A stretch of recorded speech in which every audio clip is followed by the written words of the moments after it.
another reason to come to the boot camp so that you will at least heard the things that you're supposed to be doing. But Donna, if I don't know, I can get a lesser fine. Actually, no. You're listening to the Help Me with HIPAA podcast, where HIPAA and humor collide to make learning fun. Your delightful hosts are Donna Grindle and David Sims. Relax. HIPAA help is on the way. Welcome to episode 443 of the Help Me with HIPAA podcast. My name is David Sims of HIPAA for MSP, and joining me is Donna Grindle of Carden. Good evening, Donna. Hello. How you be? Oh, well, I won. I got there first. I'm tired. I'm wore out. This year's starting to wear me out already. Well, Grandpa, looking at the pictures from when we started this thing to now, and, you've transformed a lot. Yeah, I know. More gray. More kids. More kids, or grandkids, rather. 3 grandkids. Just had my 3rd one last week. Yeah. Yeah. So it's fun. I agree with all the grandparents out there who say grandkids are much better than kids. And it is because you can send them back. And you can do all the things. Yeah. You don't think for the rest of your life I'm going to have to deal with this. Yeah. I know that at times where I've been I wish I had been a fly on a wall, but actually I was in the room where I'm watching parents and the level of frustration. I was literally sitting at a restaurant recently with some friends, and this lady comes in with 3 kids, and there's one that's, I don't know, tween, a tween, what do they call it? Between, I'm not a little kid and I'm not a teenager, those tween years. Mm-hmm. Then another one that was, a little kid, and then a toddler and her. And, the 2 older ones were just kind of chilling, doing what they were told. But boy, that young one going everywhere. And at one point, it was you could see she rolled her eyes and took a deep breath. And I was like, bless your heart. Glad it's you, not me.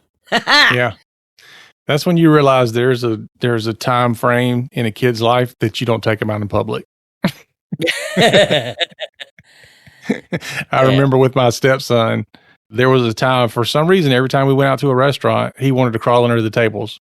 Oh, and that's as soon as we got to sit down, the first thing he'd do, he'd crawl under the table and just play under the table. What it does, and it's nasty under the table.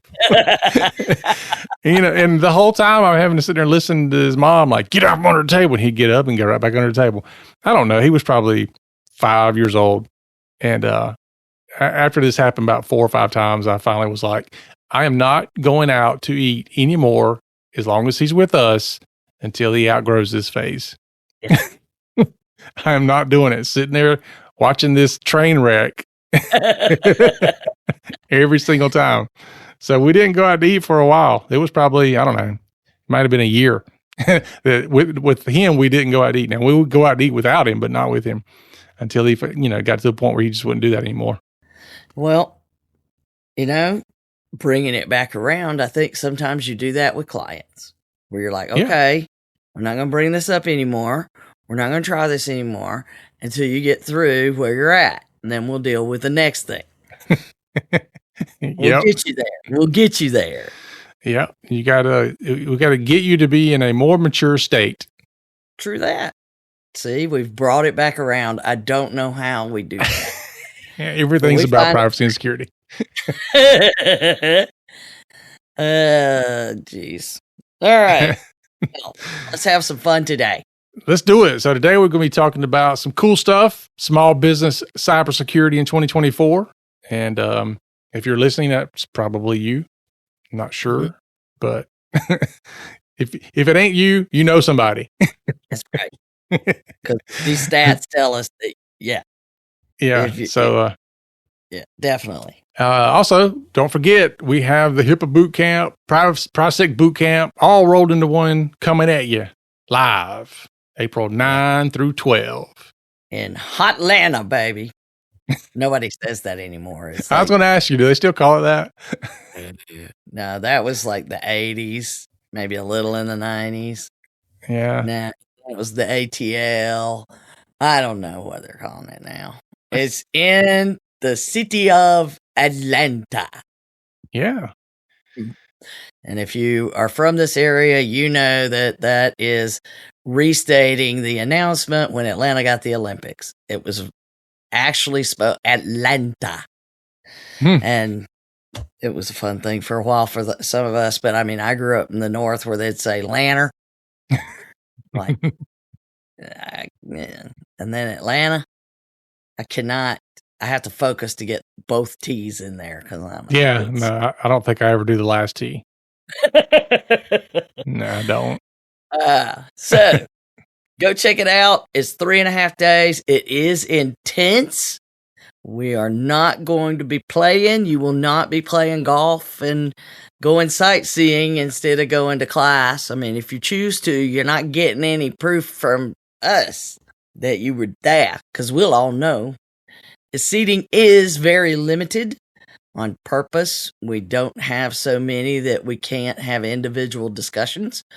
So bring it. And if you need any information, you can, email us, fill out the form on the website, but go to PrivaSecBootcamp.com. That's PRISEC bootcamp.com. Or TheHIPAABootcamp.com. Or you can find links most anywhere on our stuff. So that's right. And no more ors. I don't know where else you can find it. You can just search for it. So yeah. But we do have folks that have already signed up that have already been before, at least once, maybe twice before. So multiple people who have been before, there's so much going on. Mm-hmm. I feel like I need to come again. Yeah. And there's a lot going on. Yeah, there's new stuff. I was going to say the last year when we did it, there was all sorts of new material. And then this year, there's even more new material. So it's just a lot. Yeah, it's a bit overwhelming, even for us at times. So you want to be able to navigate it without having to figure it all out at the same time. This is where you need to be. So yep. Let us know if you have any questions. Otherwise, early bird fees, early bird pricing ends February 15th. February 8th or 9th. Somewhere in there, it tells you online. And a month out, we always, that last month it's full. But if you're a member of HIPAA for MSPs or the Cardin Club, you get even better pricing. And there's a special code you need, and you can find it on the club website. So go check it out. Yep. It's always a good idea to come to these things because you can talk with us. And for those who don't come, sometimes we'll be talking about you. You're so wrong. Hope not, but we talk about you and call you up. We have done that. That's right. All right. I want to say thanks to our donors and our sponsors and those who like and share and thumbs up. And, as long as it's the only finger you're using, we appreciate it. All right. Let's get into the HIPAA briefs. So we have a question. What are the current HIPAA violation amounts for the fines, Donna? So everybody always talks about 1.5 million, 1.5 million, that just doesn't happen. Number one. And number two, it's not even that anymore. Yeah, that was a long time ago. Yeah. So in the law, the original law still says that I think the minimum was like $100 for the lack of knowledge. And then the max could be up to 1.5 million. And there's all this argument about how they can use this enforcement tool, because after a couple of different lawsuits, they have been held back from actually using the big amounts. So I know part of their discussion in their long-term plan is to asked Congress for some clarification and specifics, allowing them to stronger enforcement capability. But that doesn't mean that what's in the law and all these civil money penalties have an inflation adjustment that happens every year. In January, they evaluate where it is, what those numbers are based on, and then they can add more to it. Well, that's been going on every year, and people don't realize it. So in January, sometimes it takes to February, depending on what's going on. But as of January 2024, the new level, and of course, the fines are based on culpability. So if they think you didn't know, but you should have known, and you violated HIPAA and you did it because you didn't know something that you should have known, the minimum penalty is $137 per violation, with a maximum of $34,464, which is hard to remember. So we just kind of go with that. We just let that be. Yeah. But wouldn't you say, now I don't even know if this is accurate, but I would imagine that saying I didn't know doesn't float much anymore? That's the affirmative defense. I failed, but I didn't know. And you could do that under the original HIPAA. But high tech, they got rid of. They're like, no, you can't. Just the affirmative defense is no longer an acceptable one beginning under high tech. So that went away. And, I don't know if you know this, but some people think that HIPAA is still the same. Since it was in 2001, 2, 3. It depends on how you spell it. Yeah, there is that. So the lack of knowledge, there is, you had a violation because you didn't know something you were required to know. Just like for people to understand that you are required to know these things. So just be certain, another reason to come to the boot camp, so that you will at least heard the things that you're supposed to be doing. But Donna, if I don't know, I can get a lesser fine. Actually, no. You're worse off saying, we didn't know that. I promise. Well, I like to tell people, ignorance may be bliss, but it is also expensive. Yes. True that. And you can choose to learn it or not. It's not a difference between incapable of learning. This stuff it's complicated and there's legal and technical and all this. But the bottom line is you can narrow it down to layman's terms in a lot of it. So that's tier 1. Tier 2 is reasonable cause. And that's, you knew better. You knew you were supposed to do it. And then you still didn't do it. And it was pretty bad. So that one is, the minimum is $1,379 per violation, with a max of $68,928 per violation. So again, not easy to remember. Oh, and this one has an annual penalty cap of $137,886. Then we get to where it gets harsher. More harsh. Tier 3 is where it's willful neglect.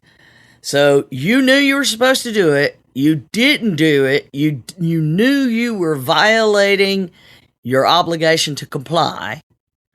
But once things went awry, you then, within 30 days, made a bunch of changes to right the ship, and now you're going along the right way.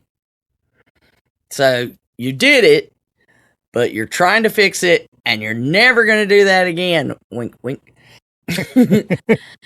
I always tried that one. I'll never do that again with my fingers crossed, right? I think the last time I said that was back in college at a fraternity party. Yeah, there goes. We'll tell that story later because I want to hear it.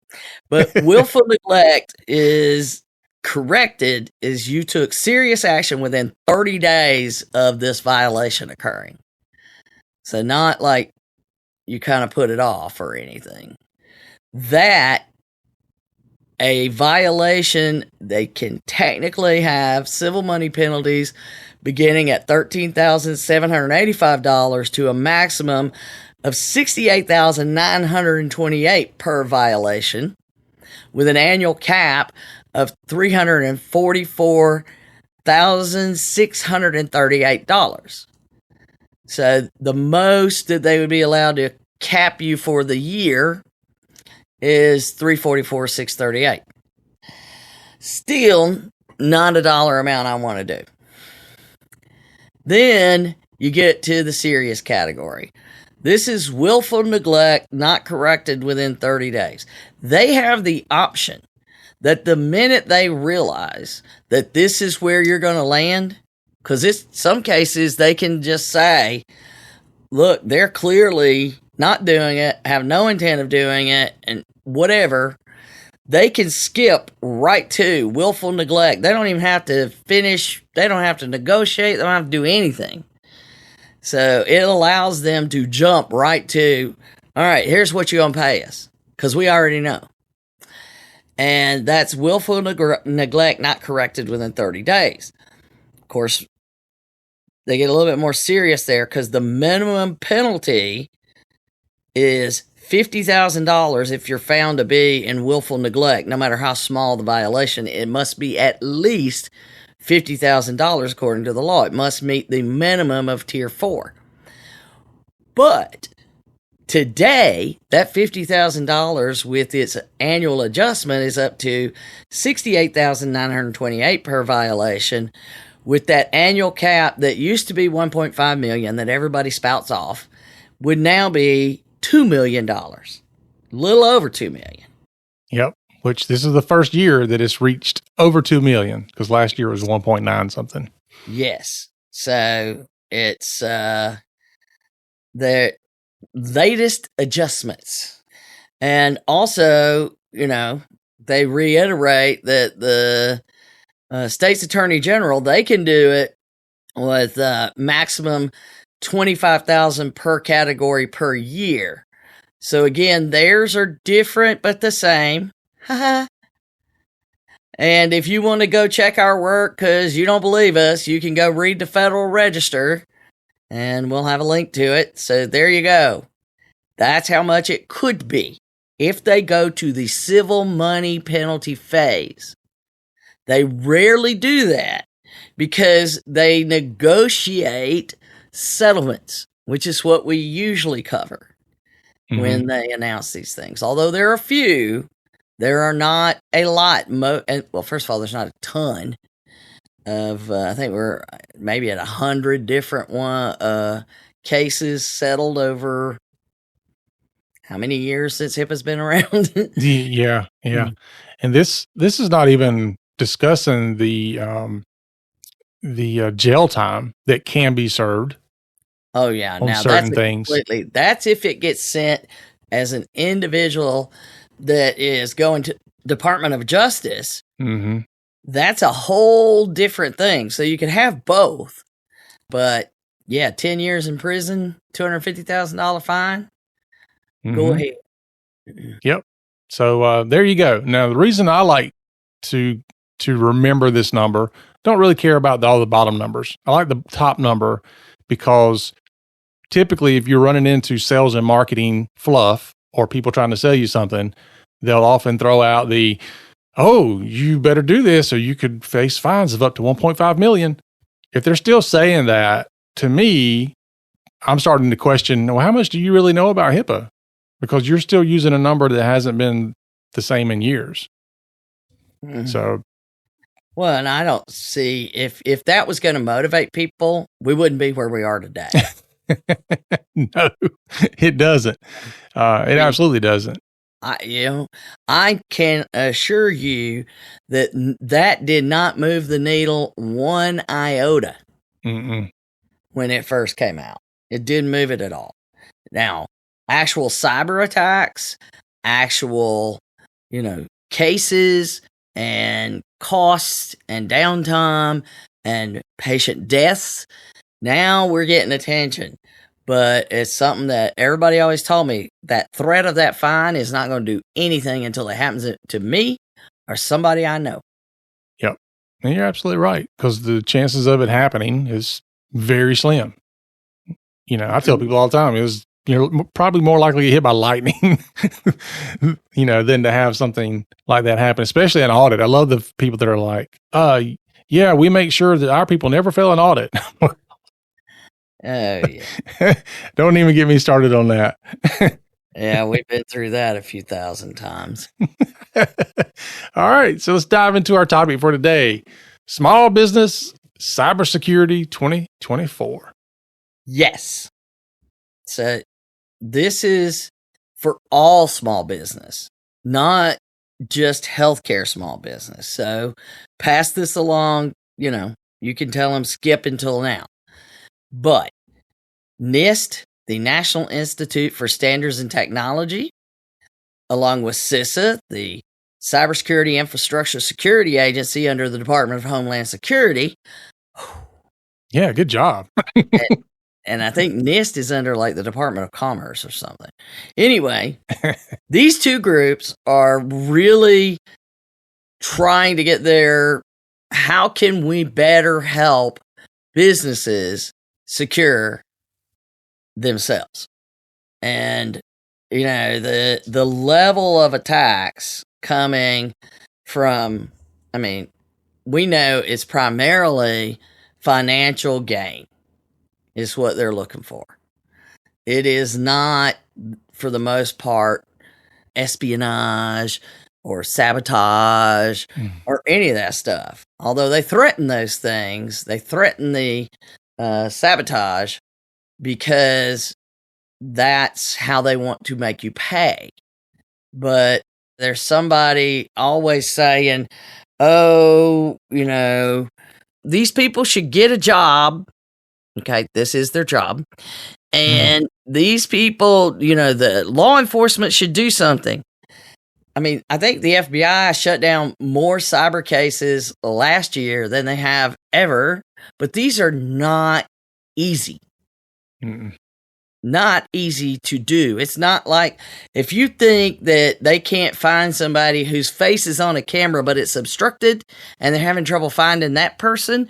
Imagine if there's no face and all the digital footprints have been purposely hidden and they are done by people who they're operating a business and they intend to continue making a profit.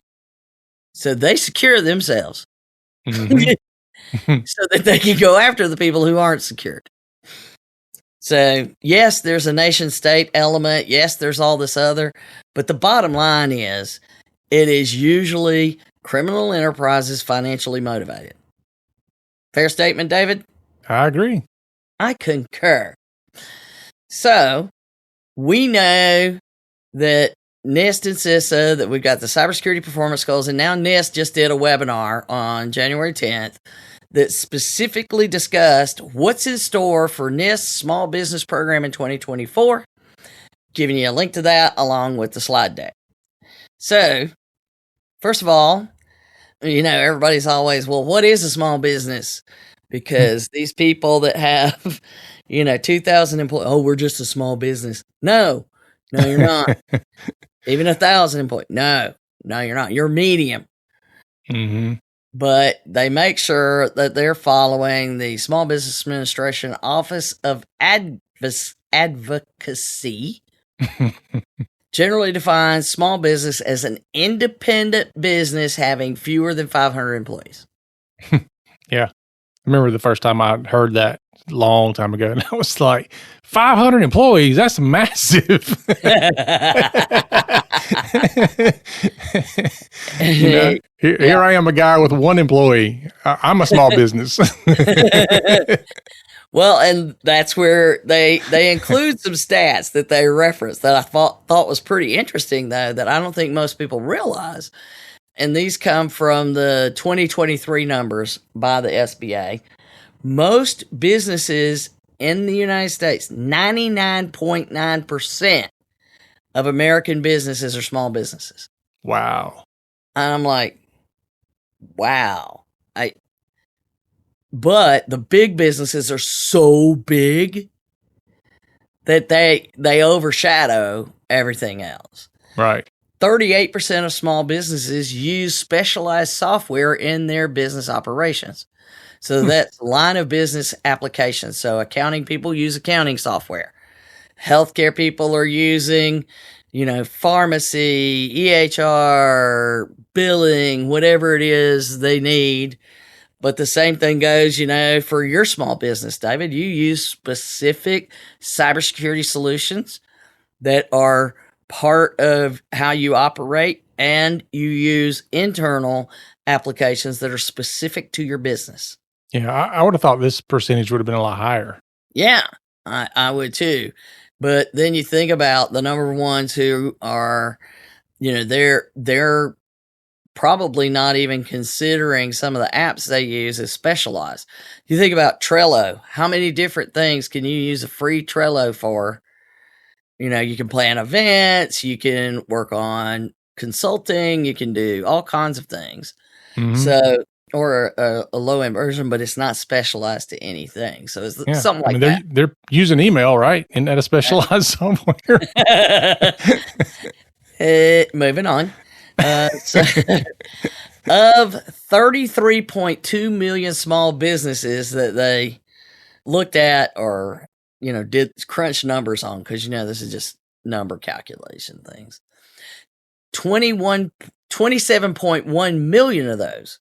So just below 82% are run by a single owner with no employees. Wow.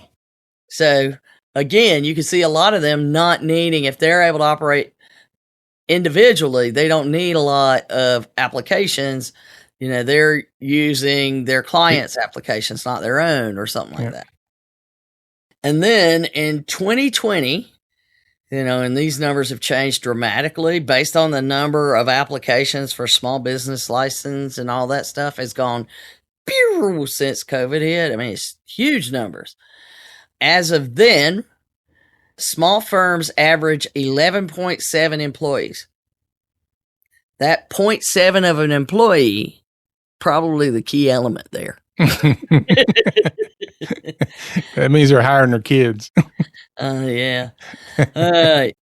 But of that, new firms that were less than 2 years old averaged 6 employees, and those older than 20 years averaged 60 employees. Oh, wow. Yeah. So they clearly had not done. I was like, I never want to have that many employees again after I had that many that reported to me. I'm like, yeah, that's just too many to worry about. So we're looking at a huge number of businesses when we talk about small business. And we also know that they don't understand the importance of securing things, or they hear what they're supposed to do and they just don't want to do it. Mm-hmm. So that's where this, the presentation I thought did a great job, because it started right out and said, we need to face the facts about small business and cybersecurity in 2024. And these are all things you need to face. And you know what, David? It was another moment for us to go, that's what we said. We've been talking about that for years. Yeah. Go through. I mean, you go through them. Which ones have we not? So the first one, cybersecurity has become a fundamental risk that must be addressed alongside of other business risks. I mean, yeah, we've been saying that for years. It's a business risk, and it's a business risk management decision with everything that we talk about. In fact, I rarely even talk about cybersecurity anymore directly. Mm-hmm. We come around to it, but we're usually talking about business risks. Yeah, business risk management. Yep. All right. Number 2, size often doesn't matter to a threat actor. Yes, we do talk about size doesn't matter quite a bit. Small businesses can be more agile and innovative in response to cybersecurity risks. Yeah, which is a benefit to you. Yeah, it can be done. You just have to choose to participate. Let's see. Most small business owners and employees are not cybersecurity experts. I think that's pretty easy to figure out. Well, and we know you're not. Yeah. Well, you don't have to be. It's almost like when you have the conversation of you should be able to, handle your own health care. When you say that to somebody, they don't think, well, you mean I got to do my own heart surgery? Yeah. you don't, that's not, but when you say you need to be able to take care of your own cybersecurity, people are like, well, I can't do that. Well, we're not asking you to understand the zeros and ones. We're simply asking you to have enough information and understanding that you can carry on a conversation with your provider. There you go. Just make the effort to treat this like you do other business. No, I would say that most business owners and employees are not tax accountants either. No. Yeah.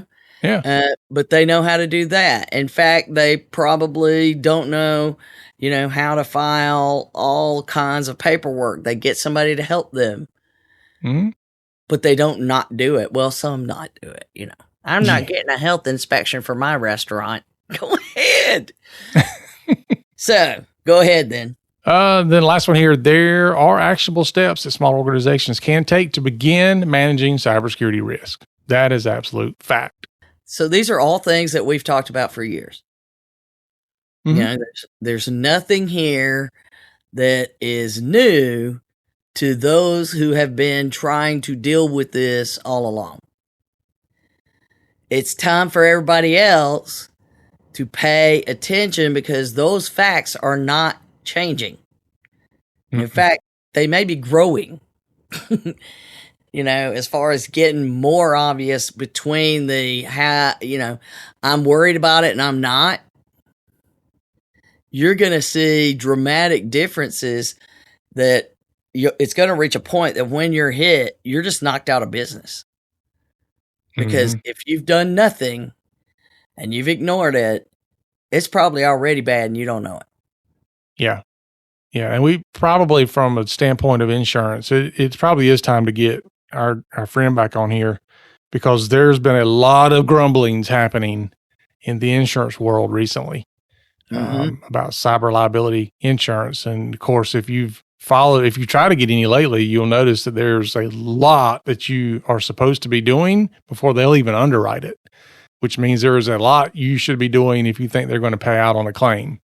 Mm-hmm. And I think most people are going to find out that they may have insurance, but it may not pay out for them. Well, and the lawsuit that just went was just set aside, or they bailed out, whatever it was. Yeah. Who was it? It was a big healthcare. Merck. Yeah. Yeah.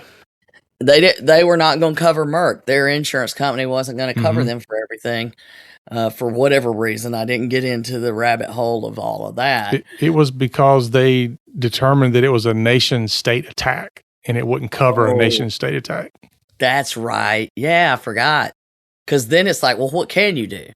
If you're not going to cover a cyber attack, regardless of who it is, what can I do? They all operate basically the same. Yeah. I think if I remember right, it was one of those things where they said, well, this is kind of like an act of war, and we don't cover act of war kind of thing, because it was a nation state. But I remember reading about it when it first kind of happened a year or so ago. Well, I am definitely going to reach out, and it's hard to get on. When we first started having John on, he didn't run. He's merged twice, and he's the CEO of now this big thing. But I know people. Yeah, I'd be interested to know how much has changed, because I know even some of the people that I talk to that sell insurance, even if they sell cyber liability, they still don't have a good grasp on it because it's moving so fast. Well, and I think you're going to see a lot of people stop doing it. We're just not going to carry it, that kind of policy. It's already happening. The people that I have some of my business insurance with, that's what he said last time I asked him about it. He's like, we got fewer and fewer carriers that we can even choose from anymore. Yeah. Well, it's just so much money's been paid out. Mm-hmm. So there's a lot that's going to happen in response to that. So yes, small businesses, many of them have a $50,000 rider on something or included, and that's it, which is not, maybe they could just start a new business with it. I don't know. But so the big issue is that's where we stand. So what is it that NIST is bringing to the table to try to help small businesses? And they've had a thing called the Small Business Cybersecurity Corner for a while. And it's got some free training. It's got some documentation, guidance, quick start guides, all kinds of things. But they hadn't really, those people don't understand small business necessarily. Mm-hmm. And we know the people that figure out technical things like this probably going to need a lot more input. So the big thing, there's several things in their goals, but these were the 3 bullets I pulled out of their long list of goals that I thought really is going to show a difference if they begin doing them. Now, I'm assuming they will, but that's kind of like me saying I'm going to get John back on the show. Yeah, I'm on. But it was deepening and expanding NIST relationships with small business focused resource partners who are the boots on the ground. Okay. That could be us. I don't know. I'm going to reach out and learn more about what they're planning on doing there. Getting NIST more involved in SMB focused events, both attending them, speaking at them, and hosting them. Huh. Okay. That's huge. Yeah. Yeah. I mean, there's just been limited times where you've been, seeing these folks.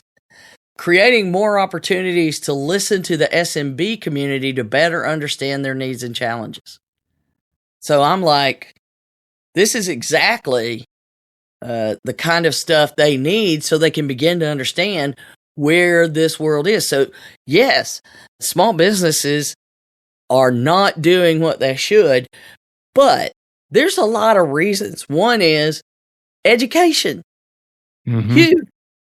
If people don't even truly understand it, they've been told so long about passwords that they just don't even comprehend. It's just noise. Yeah. Yeah. And we've talked about this before too, that it's hard for them to also grasp how quick these things change, because they'll say something like, well, we've had antivirus, for the past 5 years since we started the business. And what you did 5 years ago is not good anymore. Like there should be a lot more that you've added on since then. It's not the same. I mean, it's something you have to constantly look at. Yeah, because the technology continues to change. And now with AI, it's going to be even more rapid. Oh, yeah. And the threat landscape is just getting crazy. Yeah, because there's so much money to be made. Mm-hmm. And whether people believe it or not, that is what you're up against, is you're a dollar sign. Yeah. That's it. Yep. So it's just a matter of, if you don't do anything else, at least make yourself not the low-hanging fruit.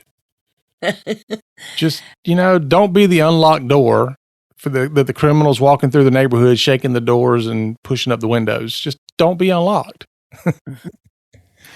It's like I tell people, I'm not really active on Facebook other than the business stuff. I don't get out there and do stuff. Well, why not? I was like, because I do cybersecurity, so I know what that means. Yeah, but they're not going to bother you. It's just you can make, somebody actually said, well, you should try because I think they can make it private. And I'm like, there's a little more to it than that. And so that being said, it's the kind of, that understanding of security, it's the same kind of thing. Is there social engineering that they have unlimited resources when it comes to deploying social engineering out there, particularly when they're writing scripts and AI is doing all this stuff and they can just feed a bunch of stuff in. I mean, I could feed in a bunch of public links of people's social media pages and tell, Chat GPT, follow these links and tell me the person's name, where they went to high school, what their birthday is, what their family names are, where they like to vacation, all this kind of stuff, and any other personal information you think might be helpful in me getting to know them. Mm-hmm. Do you know how much it would tell? A lot. Oh, yeah. If I just get your LinkedIn, Facebook, Insta, Twitter, it's not hard to go look for somebody across all the social media areas. So the good news is this is where we're going, but so many people in small businesses really don't understand. They do not understand. And they will argue with me about why it matters that they use the same password on 2 different sites. Yeah, it's funny. I was speaking to a group of business owners last week, and I did a presentation on social engineering. Mm-hmm. And I told them that I was going to social engineer them before I social engineered them, and still did it at 100% rate. Got every one of them. Yeah, I said I'm about to do it to you, and did it to them. What? Oh, you going to tell me what? You going to tell us what you did? No, I'm not, because it'd give it away for everybody else. Oh, okay. Because we'll use it somewhere else, like the boot camp. Yeah. Yeah. All right. That's what. Yeah, good idea. We'll use it at the boot camp, because it's once it's been done to you once, it's kind of like it's like the video that they showed a long time ago, where it's like count how many times they throw the basketball back and forth, and then when it's done, they go, "Did you notice the gorilla?" And you're like, what gorilla? It's kind of like that. Once you've been had, you can't get you again, because then you'll start looking for it. Yeah. Well, yeah, that same way. Yeah. But they'll get you another way. So that's why it's important to understand. Yeah. But my point to them was, everybody in this room is smart. Everybody in this room is business owners. I am telling you, I'm going to social engineer you right now. And then I do it to you. And people are like, "Oh wow." Yeah. Yeah. And so it was funny to watch their faces like, "What the crap?"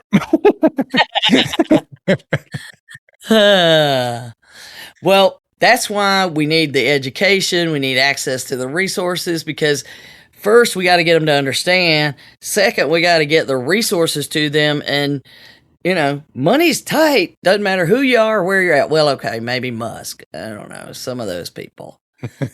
If you're in the 1%, what was it that the Amazon dude just bought the mansion in Miami Beach next to his mansion, so that he basically, his guest house is a mansion? I don't know. Or is he going to hook them together? I don't know. But if you only need, I'm going to buy that other $43,000 mansion next to my $50,000 $1,000,000 Where are you buying mansions? No, that ain't a mansion. $43,000. No, 43 million next to a 50 million, something like that. I don't remember what it was, but see, my mind won't even go there. Too many commas. Yeah. There's no way. I can't even go there. So anyway, the efforts, so they're looking at, how can we reach out to these businesses? And I mean, you and I know, we've sat in conversations where we just laugh, because most people work for these big companies. And when they start a conversation with,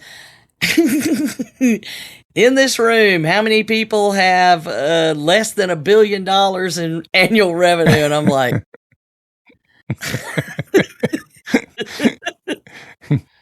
and your hand just stays up till they quit asking, because they're never going to get that low, right, to where you are. So anyhow, that's what they're trying to do, is find new ways. And some of them they have a community, and they call it communities of interest.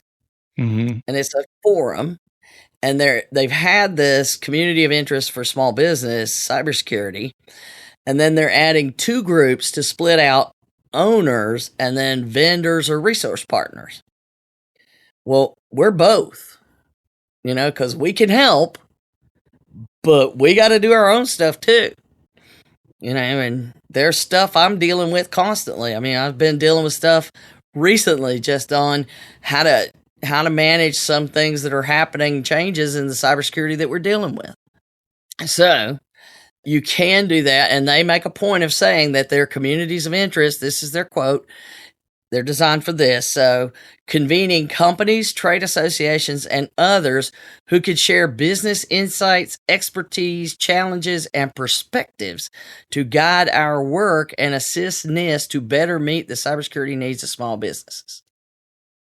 Well, that sounds like a good thing. Mm-hmm. So you could go there now. You can go to the Cybersecurity Corner. You can go, we got the link to get engaged with NIST so you can sign up for those. Please sign up. If you already know you need to know more and you don't want to miss any of these valuable resources that are freely available for the most part, or low cost or no cost, go sign up and sign up for the main one of get engaged with NIST, and then sign up for the appropriate subgroup as well, because it gives you special emails that you do there. But the big thing that's going to come out, and that they already have like on the schedule, is, and I thought this was interesting, they have CSF 2.0 for SMB, which means, for those of you who don't know, the NIST Cybersecurity Framework version 2.0 for small and medium businesses. Mm-hmm. Looking forward to that. I know. So this new version of the CFS, this is going to rock a lot of things in our world. Not like that rocks. It's going to be, whoa, earthquake. But it's because everything maps back to that. Anything that can roughly be considered a framework maps back to that. And all of the CISA CPGs map to NIST CSF. Now, the way the CSF works is you could still be using version 1.0. You don't need to use 1.1. But 2.0 is where you really should be. I mean, you need to start at current. Like if you're back there, upgrading is not hard between 1 and 1.0. But 2.0, it adds a whole new thing. So that we go from IPDR to JIPDR.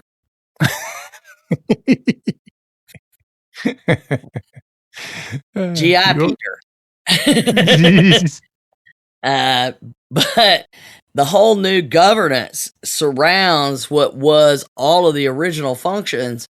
So, and governance is a big part of what we encourage and what we work on and what you're required to do under regulatory things. So there's going to be a lot happening. And we know now it's on there, at least published right now for March 20th. Now, that doesn't mean anything. Things can change. But right now, CSF should be out by March 20th. They're around that time for them to host that webinar. Yep. And we're going to be doing a lot with that. So you can just count on when that comes out. As things progress, we're going to be discussing how we're going to adapt to the CPGs and the NIST CSF 2.0, and we're looking at hiccup changes for security. So I'm thinking this year's going to be a big year for us. Yeah, busy year. Oh, yeah. I don't want to be that. I had to keep working on the AI and recording stuff and all of that. So, yeah, if you're in the club, you have access to the Ask Murphy AI chatbot, and it's pretty cool so far. We're still, like David and I talk about, you use it, but you confirm it right now. But so far, so good, because we're controlling what it's allowed to think about. Yep. So, good all deal. right. All righty. I'm looking forward to a busy year. I'm exhausted today. Already. We ain't got started good. We're already exhausted. All right, folks, that is our show for today. Remember to follow us and share us out on your favorite social media site. Hey, give us a rating and review. We appreciate it. Follow us on YouTube and like and subscribe and all those things you can do. Remember, for Donna and myself, that HIPAA is not about compliance. It's about patient care. Help me with HIPAA. Let's get it right. Protect your patients day and night. Donna and David, the experts on your side. Help me with HIPAA.